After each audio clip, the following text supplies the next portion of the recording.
Hello, everybody. Welcome to the latest episode of FPL Affairs, the podcast that discusses our 9-month long love affair with FPL, including the ins and outs that keep us awake at night. In our Game Week 33 review so far, I am joined by a special guest. We look at how our teams are currently getting on, if we've got any chips active, and what we can learn from the game week moving forward. Before we get started, if you like this video, don't forget to click the thumbs up. Subscribe for all our existing content, as well as to get notifications for whatever we produce between now and the end of the season. Anyway, let's get cracking. And there's Mo Salah. There goes Haaland. He's on his way again. He's hungry. He scored. Ice cold precision from Palmer. Oh, Saka. That is a diamond of a goal. Hello, welcome viewers to our Game Week 33 review so far with me, Matt, aka the FPL Affairs veteran, and I am pleased to finally be able to welcome the FPL Affairs admin league, mini league leader, who, well, I'm not going to steal his thunder with his record this season. So a warm welcome to Mr. Kieran Ball. How are you this evening, sir? Yeah, I'm good, thanks. All good.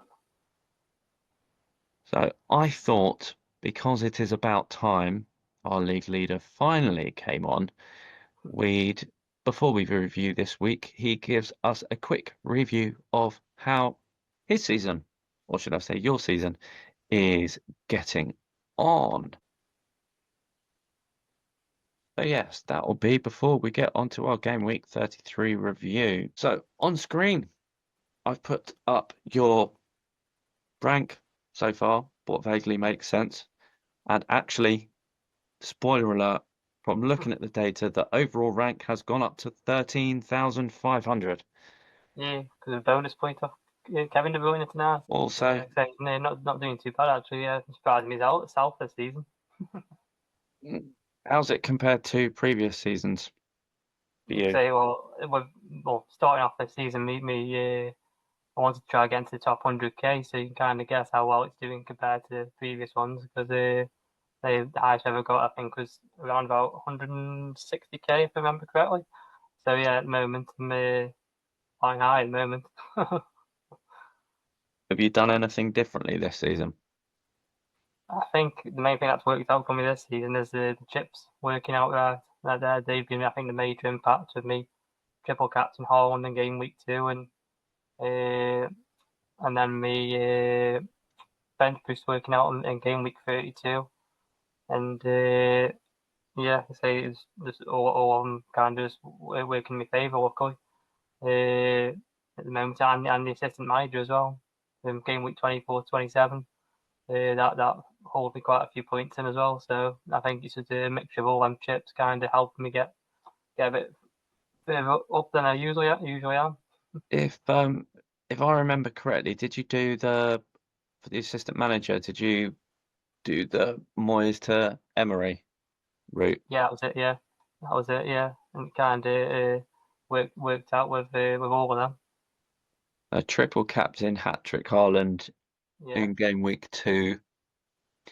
The table bonus points for them in your assistant manager, and how many, for those of you that aren't aware of how many bench boost points Kieran got last week, how many was it again? 27, I believe. I think it was. If I remember correctly.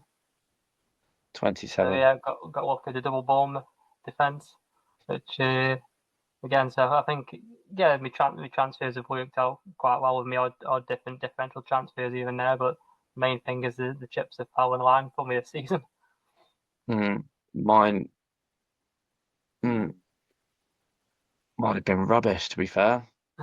Although although they've gone those weeks, I've still got greens. They've been small greens as opposed to ones that you'd expect bigger. So like I triple captained Isaac last week and he got 11, so that's not the greatest Mm. for a triple game week, a goal and an assist That's in basically two games. all them goals Newcastle are scoring, and Yeah. he's only got the assist. And I think actually to be fair to him is watching the games, he was in the right positions to score. Mm. Just Unlucky. a lot of the midfielders, to be fair, didn't pass, they shot instead Yeah, come on. because he was a lot of them they just need if they would have squared it, he would have an empty goal. Um, but they shot and scored, so at Yeah, least they didn't miss. But yeah, at least he was in the right place. So, shall we have a look at how you're getting on this week so far? can do. It's probably one of the chips that isn't working out as good at the moment. So, talk everyone through your team on screen. Yeah, so I went for the 3-8 this week, and just trying to get a few differentials in there alongside the usual ones that a lot of people have that aren't creating. Obviously got uh, eight double, and then the three singles. The Boeing pick worked out, and the Ariola pick was going to work out, and he would have got 10 points, I think it was, if it wasn't for Southampton taking away the clean sheet in the last minute or so.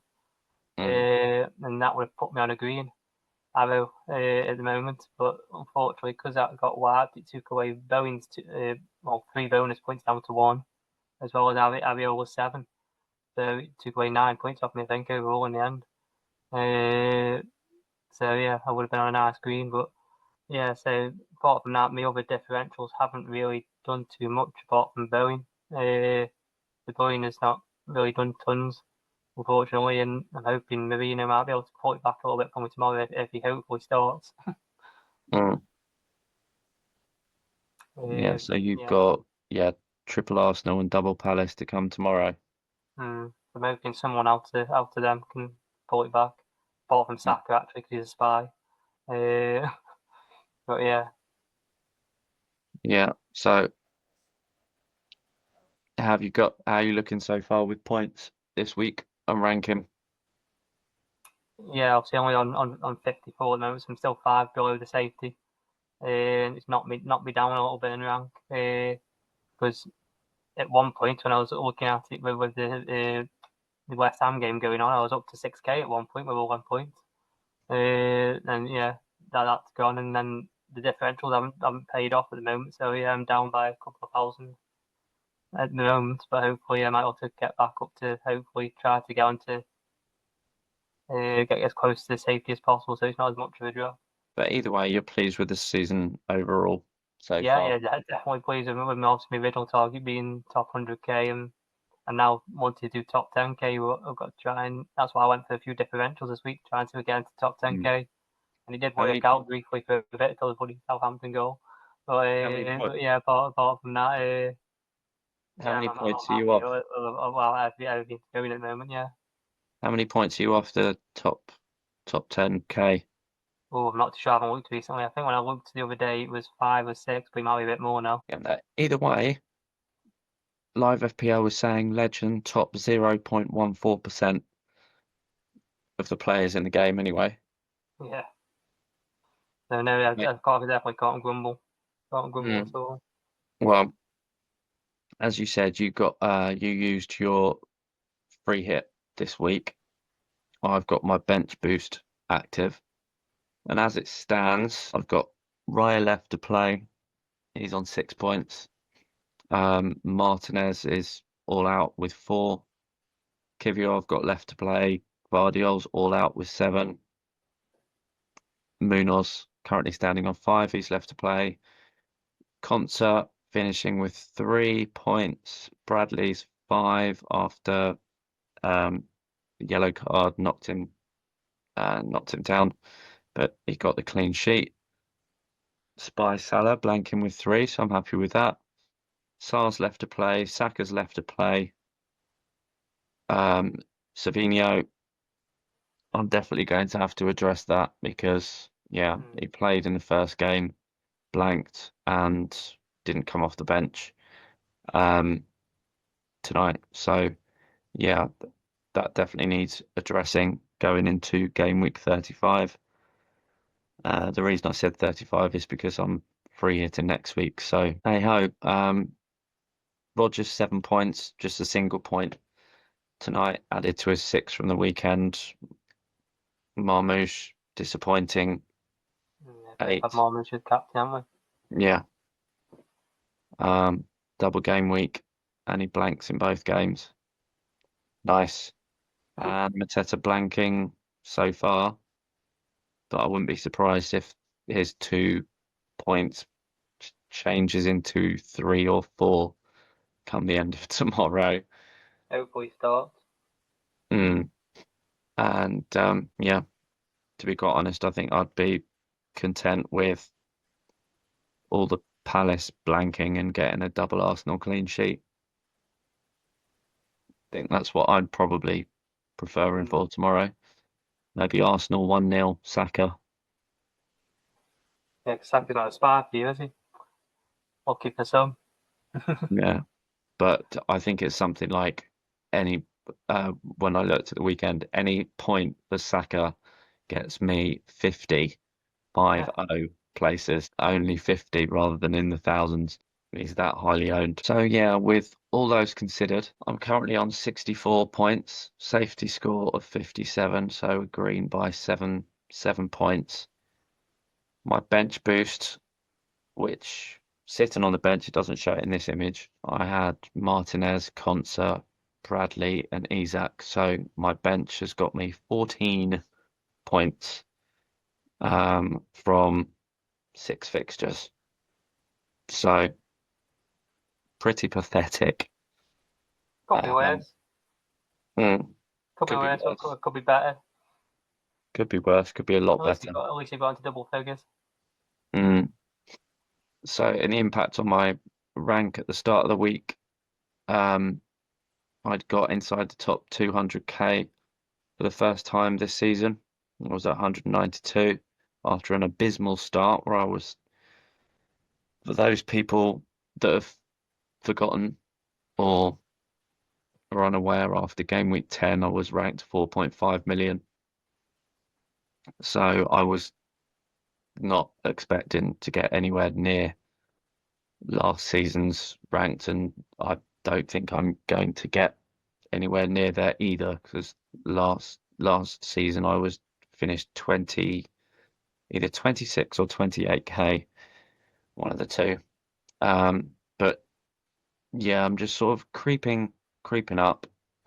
As things stand this week, I'm up to season high of 161,000, which is a rise of 15.65%. So yeah, I think all in all, I'm looking primarily for a low scoring affair tomorrow with an Arsenal double clean sheet. I think possibly What's your actually aim rank wise for the end of the season? well, the next step really is 150k, and then it'll be 100k. So if I can somehow sneak into the top 100k by the end of the season, that would be somewhat miraculous. But I think the crucial deciding factors are going to be, one, who I go with in the free hit, that combination next week, and our drafts. In case I forget, Kieran and I have both done free hit drafts, which are going to be released in the Idiot's Guide to Blank Game Week 34, where so we've spoken about those and how we reached our decisions to those current drafts, although they are not our final ones. But I won't go too much into that and spoil that video because we've got a lot left to talk about in this one. nothing less than the new feature of the game week reviews, which I started last week. The good, the bad, and the ugly. Remind us, Kieran, what did you get last week? Which award did you receive last week from these? Yeah, I've got the good for me bench boost. Yeah, the 27 points. So yeah, the way these are, and I had to re-clarify these with Kieran earlier. The good is not necessarily the person with the most points in the game week. It's someone that's made a good managerial decision. It might be differential. It may be a good decision to play a chip, such as Kieran's bench boost last week. It might be a captaincy option. Any of those, really. The bad could be a bad, ridiculously appalling decision. Stupid decision, perhaps. Definitely not the worst week. And the understanding of the ugly is more along the lines of frustrated, where you could have made some sensible decisions that just unfortunately haven't worked out. Like, for example, the FPL Affairs apprentice, Mark, last week got the ugly award because he captained Asensio, and my maths worked out that had Asensio scored both those penalties, Mark would have got best part of 40 points as opposed to 4. Yeah, I did tell him to go for Marlon. Yeah, you did. You did say that. Yeah. That got a bit lucky in the end. Mm. And I'm not going to, like I said last week, I'm not going to repeat what Mark said in the admin chat. But anyway, so the admin's awards for game week 33 so far. The good goes to our FPL Weasel himself.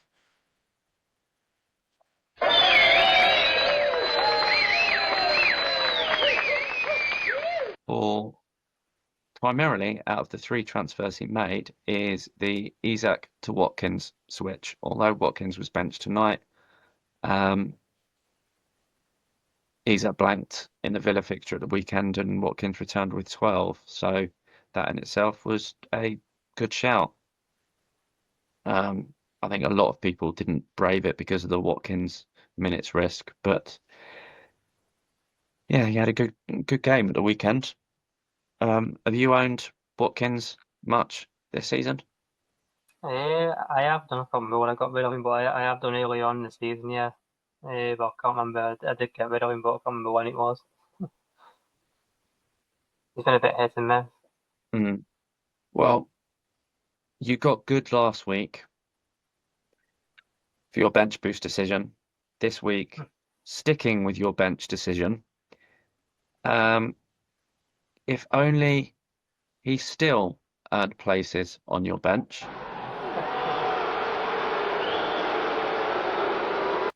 Yeah, that wasn't You the best chose, decision.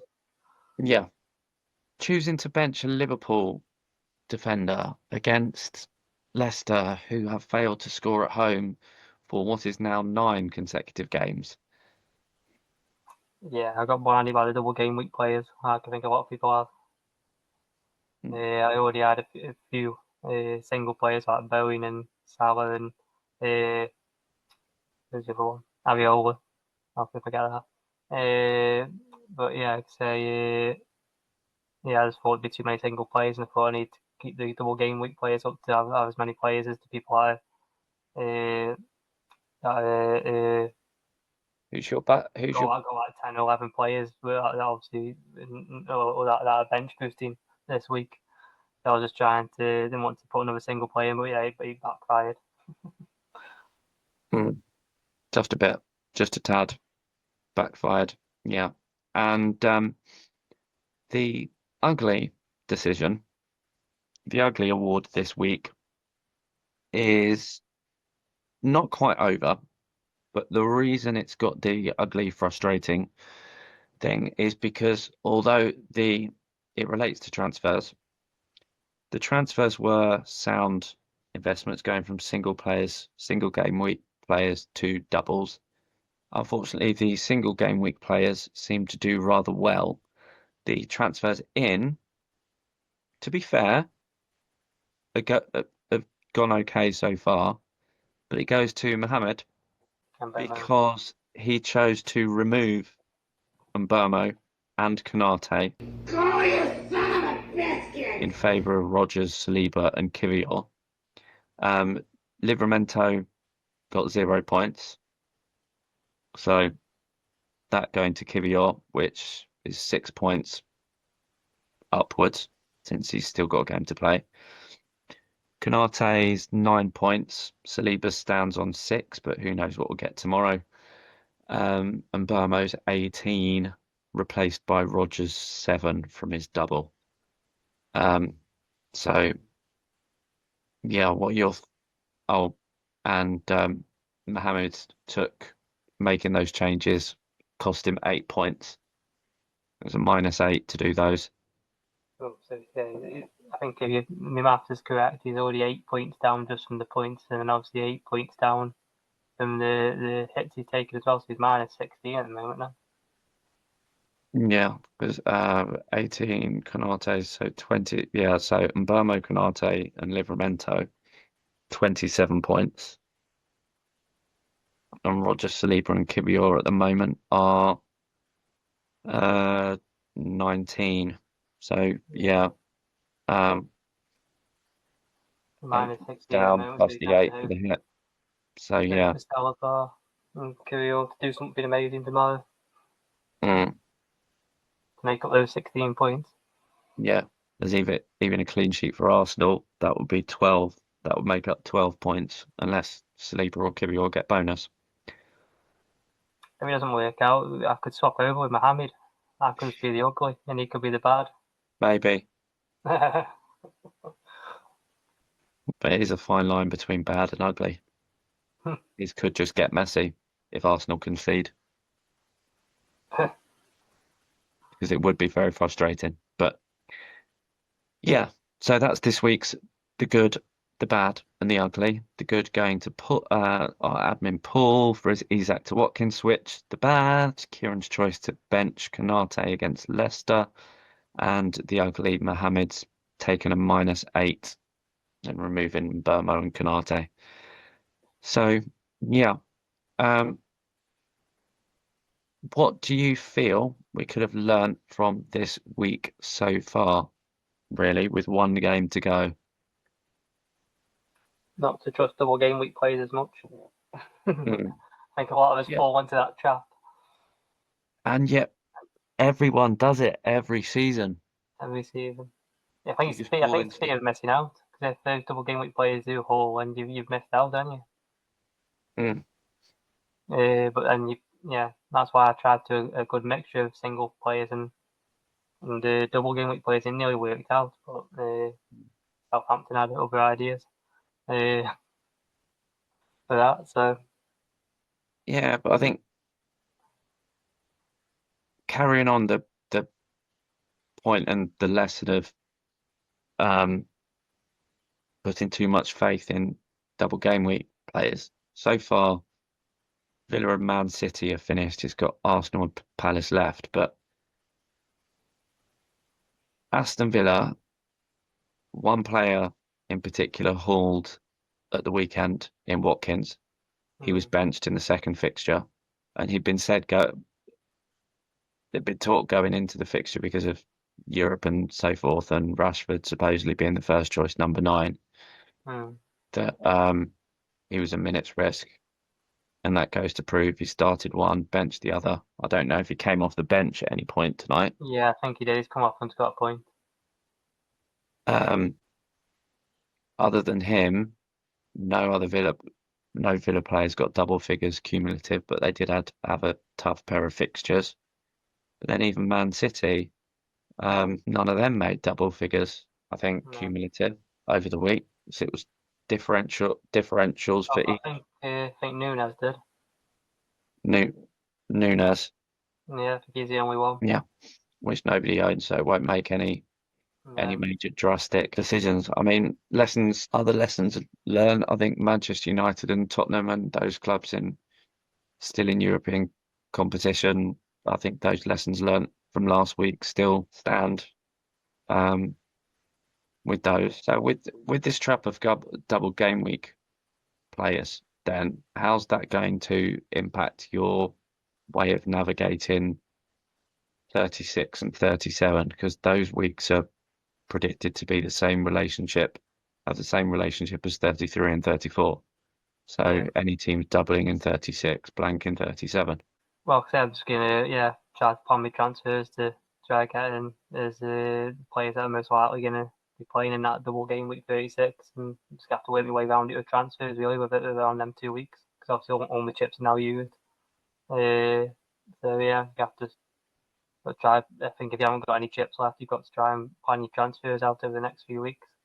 And we should after this weekend we should know roughly who's going to be Well, doubling the 36. yeah, we should find out during game week 34, the FA Cup Yeah, results, semi-final results, which will be Saturday, Sunday, and then hopefully by the 35 deadline, we'll know the rescheduling of the fixtures for going into 36 and 37. Hopefully, we'll know before the 35 deadline. I think the main thing is focusing on 34 at the moment, and then once that's out of the way, then you can kind of plan a bit better then. Yeah, and just make sure you hold horses on any transfers for the news to come out, because that information will you need be to take a couple to get rid of some blanks this weekend. yeah. I think basically all we've really sort of taken so far from this week is the double game week trap of going OTT with double game week players. And the risk that a lot of players get rotated, Yeah. which we always fall for every year. Mm. I do think it's just like I said, the fear of missing out. Yeah, I think I'll be scribbling it down, and it'll be one of my lessons learned for this season. But I think the way things are going, it's definitely roll your transfers where possible. And Kieran and I will go through in the game week 34 preview video what we intend on doing. My free hit's active, so I will be utilizing that and trying to see how I can avoid head-to-head after being OTT with head-to-heads from double game week players this week. But if the video has been helpful, and let us know in the comments below anything that, well, how's your double game week gone? Have you been pulling your hair out at reduced timings, not timings, due to a pop-up? Yeah, let us know, comments, contact us, get in touch on X or in the FPL Affairs Facebook group. Please like and subscribe on our YouTube channel at FPL Affairs. It makes a difference, and if you click the alarm bell, you should get notifications for the videos we make between now and the end of the season. Alternatively, there's Spotify with the lengthy link below, which I'm hoping is working. But yeah, I'll post Kieran's final end of week data along with mine in the comments of this video once the final game is completed tomorrow, which is the Arsenal Palace game. Fingers crossed for more points. Yeah. Hopefully it's a bit better than the City game tonight. So what do you think you're hoping for as a result overall? What would do best for your ranking, do you think? Yeah. Maybe an Arsenal clean sheet and Marino to get a goal or two. I think for me, the more I think about it, the more I think actually a goalless draw would do wonders, because then I'd get clean sheets for Raya, Kivior, Munoz, and Saka would get, as a midfielder, would get the solitary. Oh, and Sarr would get the solitary single points for clean sheet as well. It'll probably work out either way for me. So yeah, either goalless 0-0 draw or Marino to get something. Mm. Yeah, that's what I think I'll be hoping for. Goalless draw. I'd be surprised if it is though. I'd be very surprised. I'd be very surprised. But we can live and hope. Alrighty then. Thank you for coming on, and you'll see Kieran again in the other videos made this week, which is the Idiot's Guide to Blank Game Week, to give you an overall view of what a blank game week is and how to navigate them. We've got free hit drafts and wildcard draft in there.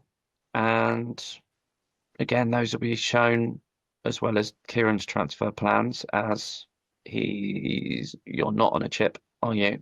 Nope. For 34. So yeah, take it easy, take care, keep pulling your hair out and finding what information you can if you are free hitting. Join us on any of the other videos. Take care. Bye bye.